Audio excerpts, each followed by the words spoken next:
Daouda. Je vais prendre la question de Herman Aubon. Oui. Monsieur Boga, quand je vois déjà votre démarche, oui. Ça me fait penser au prédicateur qui me dit « Jésus m'aime, pourtant j'ai faim ». La question qu'il pose, elle est toute simple. Aujourd'hui, vous avez fait le tour de certains sites. Oui.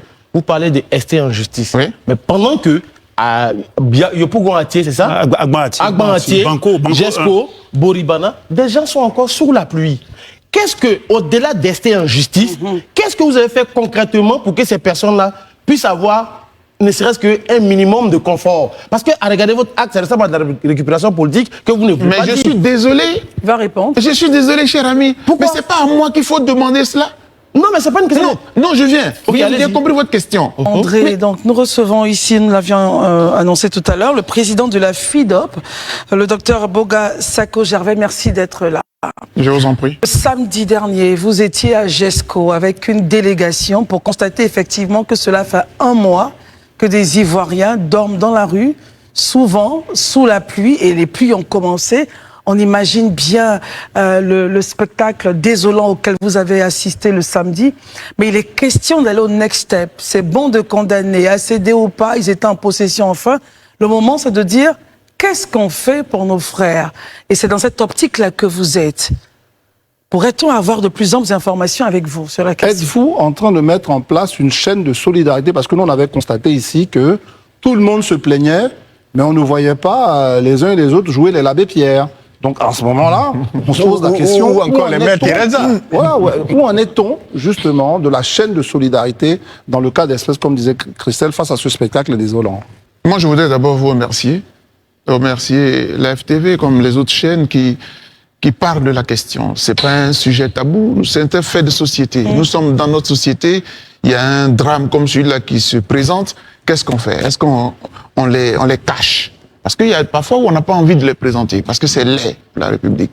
Moi, je suis un défenseur des droits de l'homme, et je suis pas allé en balade à Jesco, ou bien en politicien pour aller haranguer les foules. On a réfléchi entre acteurs de la société civile et on a pris une option. Vous parlez de chaîne de solidarité. Face au drame, qu'est-ce qu'on fait? C'est ça. Un défenseur des droits de l'homme, on s'est mis ensemble. Je voulais saluer au passage ma soeur Puchéry Edith Balé, qui est venue avec une délégation de l'ACI, Alternative Citoyenne Ivoirienne, mais également la présidente de l'Association des femmes juristes du Côte d'Ivoire, maître Francine Akangui. Et on n'a pas eu le temps vraiment de préparer cette action parce qu'il faut agir au plus vite. Donc on est allé à Jesco. Je voudrais vraiment, c'est à eux qu'il faut rendre hommage. Très bien. À tous les responsables, les porte-paroles de toutes, voilà, parce qu'on ne peut pas parler avec la foule. Mais une fois qu'on a remercié les porte-paroles, il faut qu'on revienne dans notre...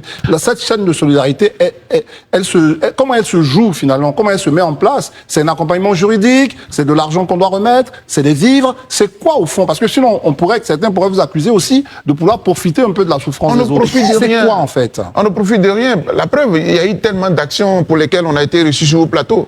On n'a pas eu besoin de ce que Jesco soit cassé avant de se présenter. Donc, quand on parle de récupération politique, de mon point de vue, c'est déplacé. Très bien. Il y a eu la CAN, toute la Côte d'Ivoire s'est mobilisée. Quand il y a un phénomène social, on se mobilise. Docteur Boga, est-ce que vous estez en justice contre l'État de Côte d'Ivoire? Ah oui. Et c'est nous, comme nous sommes des structures de défense des droits de l'homme, nous sommes allés dire à ces personnes-là que nous allons les accompagner.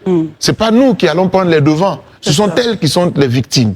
Et donc, nous allons les accompagner. Dans notre pays, qui reste un État de droit, il y a des mécanismes par lesquels on peut demander à l'État de rendre justice, de dédommager ou en tout cas d'indemniser les personnes qui ont été violées dans leurs droits. Et en cela, moi, tout ce débat, et puis vous avez fait du bon travail, vous avez reçu des gens, M. Salé Temoko est passé là, donc on ne va pas refaire le débat. Bien sûr, non, c'est sur la solidarité. Voilà. Mais nous, il y a un article fondamental de la Constitution, vraiment qui dit quoi?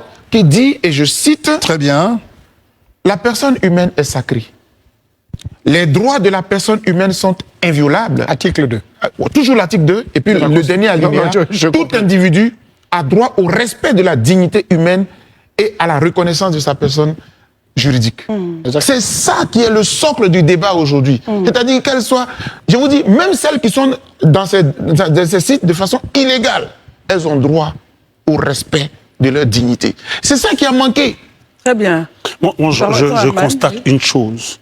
On parle beaucoup de Yopougon-Jesco. C'est vrai que là-bas, la question de l'école Shailene, enfin, aujourd'hui, ça fait la star. Mais à côté de cela, aujourd'hui, il y a eu même deux jours de pluie, là. Il y a les populations, les habitants de Atié, ouais, qui sont Agban Atié, Banco 1, qui ont dormi au clair de lune avec la pluie. Et il y a aussi une école là-bas, leurs enfants ne vont pas à l'école. Est-ce que dans vos actions, puisqu'on voit que tout le monde va, politiciens, acteurs de société civile, c'est GESCO aujourd'hui. La question. Qu'est-ce que vous faites concrètement? Est-ce que vous avez fait un tour quand même pour voir le visage qu'il y a à Agban Atié aujourd'hui? Et en plus, pour revenir à la question, vous avez fait un tour. Tout à l'heure, vous avez répondu justement à la question de Christelle. Vous allez accompagner juridiquement. Il y a quoi d'autre comme méthode d'accompagnement que vous allez pouvoir mettre en place? Écoutez, nous, on ne peut pas être l'État bis. On n'est pas l'État. Nous, notre action, c'est de demander à l'État de rendre justice. Exactement. Parce que la vérité, ici, dans cette affaire-là, c'est l'État qui lui-même est bloqué. C'est l'État qui est en faute. C'est l'État qui est en faute. Parce que, prenez, il nous parle du cas de GESCO. En fait, vous savez, oui, il y a plusieurs sites, il y a plusieurs endroits qui seront détruits, mais GESCO devient un symbole. Il parle du cas de l'école Jean-Hélène. Mais ça montre clairement, de Jean-Hélène, pardon, ça montre clairement la faillite de l'État. Parce que c'est l'État qui a affecté des élèves là-bas, dans cette école-là. Et c'est l'État qui a cassé. Sachant très bien que depuis 2013, l'État est en pourparlers avec... L'État a menacé des gens de déguerpir. Mais comment l'État... Ou bien l'État n'est plus... Lui-même, il n'est pas organisé. Et le dire, ce n'est pas faire une insulte à qui que ce soit. Il y a un dysfonctionnement ici. Si on était bien organisé, on n'allait pas y envoyer des élèves. Il ne répond pas à ma question. Attendez, relancez-le et puis... Est-ce que vous êtes parti sur d'autres sites à part GESCO? Me le dit, oui. Mais je dis que GESCO devient pour nous un symbole. Le fait d'aller à GESCO, là, ça ne veut pas dire qu'on n'ira plus dans les autres sites. Donc, ce que je veux dire à mon ami, tous les sites sont concernés. Et l'appel que nous lançons à toutes les victimes, c'est qu'on ne va pas faire des dossiers éparpillés. On va les regrouper. Parce que c'est le même État. Si vous voulez rester devant le Conseil d'État, c'est tous les dossiers regroupés avec des avocats qui vont les accompagner. Très bien. Daouda. Je vais prendre la question de Herman Aubon. Oui. Monsieur Boga, quand je vois votre démarche, oui, ça me fait penser au prédicateur qui me dit « Jésus m'aime, pourtant j'ai faim ». La question qu'il pose, elle est toute simple. Aujourd'hui, vous avez fait le tour de certains sites. Oui. Vous parlez de ST en justice. Oui. Mais pendant que Yopougon Atié, c'est ça? Agban Atié, GESCO, Boribana, des gens sont encore sous la pluie. Qu'est-ce que, au-delà d'ester en justice, qu'est-ce que vous avez fait concrètement pour que ces personnes-là puissent avoir ne serait-ce qu'un minimum de confort? Parce que, à regarder votre acte, ça ressemble à de la récupération politique que vous ne pouvez pas dire. Mais je suis désolé. Il va répondre. Je suis désolé, cher ami. Pourquoi? Mais c'est pas à moi qu'il faut demander cela. Non, mais c'est pas une question. Non, je viens. Okay, j'ai compris votre question. Mais l'État casse. Vous voyez l'État, puis vous me demandez à moi, société civile, qu'est-ce que je fais pour que ces personnes que l'État a jetées dehors soient sous l'abri? Non, je viens. Tout à l'heure, permettez-moi. Je vous le permets. Mais c'est juste pour vous relancer, si vous me permettez. Tout à l'heure, vous parlez de Pichéric Balé, comment on appelle ça, des femmes juristes et autres. Qu'est-ce que concrètement, quel est le bidon d'huile, le pack d'eau que vous avez avoir moins à manger? Cher ami, vous êtes à côté de la plaque. Non, pas du tout. Nous ne sommes pas des organisations humanitaires transportant de l'argent, transportant des vivres. Il faut faire la part des choses. Nous sommes des organisations de défense des droits de l'homme. Les droits des personnes ont été violés. Elles ont été mises dehors sans dignité, sans personne humaine. Mais s'il vous plaît. D'accord. La Constitution. Le président de la République, qu'est-ce qu'il a dit après le Conseil des ministres? Il faut faire l'action avec solidarité et humanisme. Ça veut dire quoi? Ça veut dire que l'action a manqué de solidarité, elle a manqué d'humanisme. Et puis vous me dites à moi, c'est moi qui suis l'État? C'est moi qui ai cassé? Donc, alors, si vous n'avez pas cassé, finalement, moi je vais demander. C'est ma dernière intervention. Je vous en prie. Si vous n'avez pas cassé, et que vous voulez aider des gens, pour que l'État répare ce qu'il a gâté. Mais en attendant que l'État répare ces personnes, les remettre dans leurs droits, qu'est-ce que ces personnes-là font pour vivre? Mais c'est à l'État que c'est pour ça que nous avons demandé à l'État. D'abord, apparemment, l'action semble suspendue. Parce que ça veut dire suspendre même là, c'est respecter les victimes. Très bien. Très bien. On va permettre à notre cher Olivier Boulbo qui vous écoutait avec... Allez-y. Ah oui, non, mais... Oui, non, moi, je permets, avant que je ne pose la question, juste un petit commentaire sur ce qu'on a entendu. Moi, je voudrais juste dire à l'endroit de Daouda que c'est comme si tu me disais, nous qui passons notre temps les soirs ici à parler de la question du déguerpissement, après avoir fini de parler, qu'est-ce qu'on fait? Pourquoi on ne va pas à Yopougon pour donner des bidons d'huile? Pourquoi on ne va pas à Yopougon pour faire truc? Mais c'est parce que vous ne l'avez pas fait que moi je ne l'ai pas fait. On parle de ça parce que justement, on estime que c'est notre rôle en tant que journaliste de porter l'information pour qu'elle atteigne la cible en réalité. C'est-à-dire les autorités pour qu'elles prennent les résolutions, les décisions qui vont avec. Donc chacun à son niveau fait son travail. La question que je voulais poser, quand vous dites par exemple, est l'État en justice? Déjà, moi je veux savoir, est-ce que vous avez connaissance d'un précédent qui s'est réalisé où effectivement l'État a été condamné, ou bien vous voulez juste le faire pour le symbole? Non, mais il y a eu le cas de même Koumassi. Okay. Monsieur Bictogo, autant pour moi, Monsieur Bictogo, autant pour moi. Monsieur Bakongo est le maire. Actuellement, le dossier n'est pas fini puisque en première instance, la mairie a été condamnée. Donc ça existe. En Afrique, en général, on considère que l'État est tout puissant. On ne veut pas attaquer l'État. Mais allez-y aux États-Unis, allez-y en France, l'État perd et puis vous rend milliardaire. Parce que ce qu'il a fait là, c'est gravissime. Non, très bien, non. Je veux dire par là que ça se fait. Donc il a demandé un cas, celui de Koumassi. M. Bictogo a eu tous les prix. Il a eu le prix de la meilleure. M. Bakongo, autant pour moi. Mais pourquoi j'aime tant M. C'est pas grave, c'est pas grave. Allons-y avec Marius. Alors, mon cher frère Boga. Je t'en prie, cher frère. Alors, un plaisir de te retrouver. Mais largement partagé. Bien sûr. Après ça. Entre acteurs de la société civile, ça va.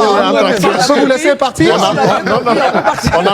On a mené de grands combats ensemble. Alors, cela dit, je vous ai écouté avec beaucoup d'attention, beaucoup d'intérêt. Je l'ai même dit sur ce plateau. Si cette action n'avait pas été initiée, il fallait l'initier. Absolument. Pour que justement la société vive en fonction justement de toutes, avec toutes ses règles. C'est ça. Et que chacun ne piétine pas le pouvoir de l'autre. Et bien évidemment, les acteurs de la société civile, et plus précisément les défenseurs des droits de l'homme, c'est cela leur rôle. Merci. Accompagner les citoyens qui sont régulièrement victimes d'injustice, tant des pouvoirs publics que même de groupes d'individus. Et donc, c'est salutaire votre action. Merci. Parce que ces populations n'ont pas les moyens. Et bien évidemment, un encadrement juridique s'impose, un accompagnement intellectuel des défenseurs des droits de l'homme s'impose, contrairement aux associations de consommateurs qui luttent contre la vie chère et se prononcent sur pas mal d'autres dossiers relativement au pouvoir d'achat du consommateur. Les organisations de défense des droits de l'homme ont un devoir prépondérant à jouer dans une telle initiative. Docteur Boga, c'est vrai, vous allez rester en justice avec évidemment les sinistrés contre l'État de Côte d'Ivoire.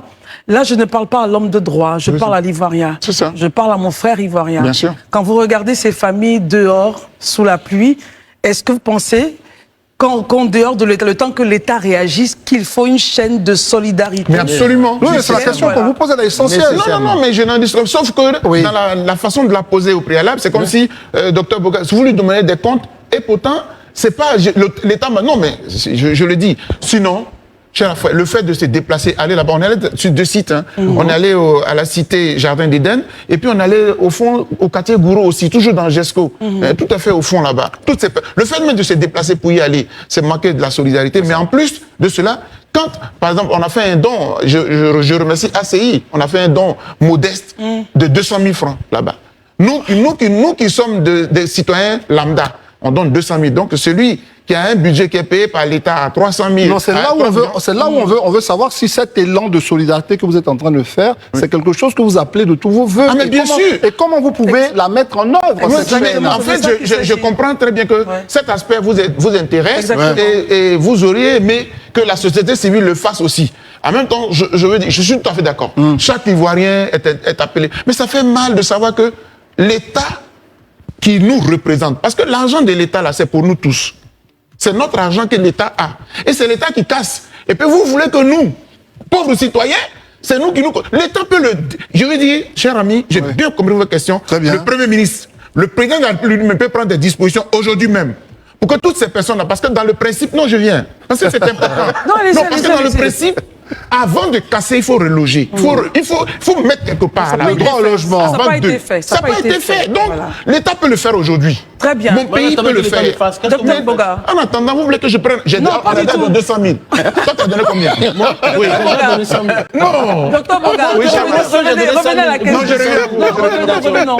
Selon vous, pour cette personne qui sont encore... Ces personnes qui sont encore dehors, c'est des idées, hein. Non, mais bien sûr. Avoir vos idées, vous pensez qu'on peut les loger ou en attendant de réfléchir à où on les case? Non, par exemple, on peut regarder quand il y a des catastrophes, l'État peut décider. On peut réquisitionner, par exemple, un gymnase. Oui, un gymnase à Trècheville, par exemple, le grand gymnase. C'est ce qui se passe en Europe. On les met là et puis avec des bâches. Oui, et puis on vient leur donner de la nourriture. Exactement. On vient leur donner les moyens, le temps que dans l'urgence, les choses se fassent. Oui, c'est ce qu'il faut faire. Je vous assure que, chère madame, il y a des gens qui dorment encore sur les sites, etc., etc. Donc, dans l'urgence, trouvons des solutions pour le faire. Très bien. On termine là-dessus. Ça va être une question très courte avec réponse très courte. Absolument. Vous avez connaissance d'un certain nombre de sites. C'est pas tous les sites qui vont être l'objet de casses, de maisons, etc. C'est ça. Est-ce que vous étudiez tous ces sites pour justement faire en sorte que l'impact, l'action de l'État qui peut être parfois violente, soit amortie par votre action qui va être aussi d'anticiper un peu. Est-ce que ça, vous y pensez? Mais on y pense. Et l'appel même que je voudrais terminer, c'est que le Premier ministre qui aujourd'hui devient finalement le point focal pour essayer de calmer un peu les populations, ils reçoivent la société civile. On n'est pas là pour critiquer. On peut faire des propositions. Il faut nous demander, on vous dit, pour que ça fasse moins mal à la population. Quelqu'un me disait, mais est-ce qu'il y a d'ailleurs des déguerpissement en douceur? Oui. Si on a pris des dispositions pour dire, vous allez être ici en attendant, mais dépêchez-vous parce que... Et puis il faut médiatiser pour qu'on ne prenne pas l'État comme ennemi. Si nous tous on est prévenus, on sera les premiers même à dire, vous n'avez pas entendu l'appel de l'État, vous êtes responsables. On a terminé l'émission, messieurs. Assurément qu'il reviendra lorsqu'il s'agira d'entrer peut-être dans le vif du sujet, dans l'opérationnel de cette affaire-là. Mais merci pour les idées que vous avez données. Les amis, Daouda est fort. Ces journalistes-là, je n'ai jamais vu d'abord un journaliste qui pose ces genres de questions. C'est qu'il demande à la société civile de faire le travail de l'État, ce que l'État est censé faire pour sa propre population. C'est l'État qui est censé nous protéger, non la société civile. Et cette société civile-là, c'est une société même qui défend le droit de l'homme. Elle n'est pas une ONG. Elle est là pour nous apporter du don, faire des constructions. Non, elle n'est pas là pour ça. Elle est là pour... Toutes ces personnes-là, parce que dans le principe, non, je viens. Parce que c'est important. Parce que dans le principe, avant de casser, il faut reloger. Il faut mettre quelque part le droit au logement. Ça n'a pas été fait. Ça n'a pas été fait. Donc, l'État peut le faire aujourd'hui. Très bien. Mon pays peut le faire. Docteur Boga. En attendant, vous voulez que je prenne... J'ai dit, on a donné 200 000. Toi, tu as donné combien? Oui. Discours. Donc, je crois que le monsieur Daouda devrait cesser de récupérer des dossiers sociétals à un dossier politique. Nous connaissons sa position, mais ce serait très bien pour lui de rester à côté du peuple. Ce sera bon pour lui pour la suite de son carrière. Voilà, je vous laisse la prochaine vidéo.